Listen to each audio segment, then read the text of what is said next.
আমরা এটা জগাইবাড়ি এরিয়া, জগাইবাড়ি ডিসির মধ্যে পড়ে। বিগত 2 বছর যাবার আমরা পূজা করতেছি এবং আগামীবারও করবো। প্রতি বছরে এখন থেকে চলবো।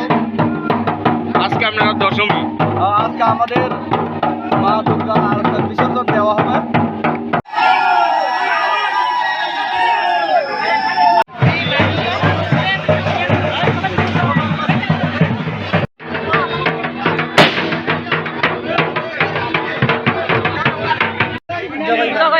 কত বছর ধরে আপনারা করতেছেন এই পূজাটা? 2 বছর। মানে চাঁদা টাদা কি পাড়ার কালেকশনে সবাই মিললেই করে? এখানে কি মুসলিম আছে কোনো? আপনারা উপজাতির সবাই মিল্লা করেন না? ঠিক আছে, আগামী বছরও করবেন? আজকে কি আপনাদের দশমী?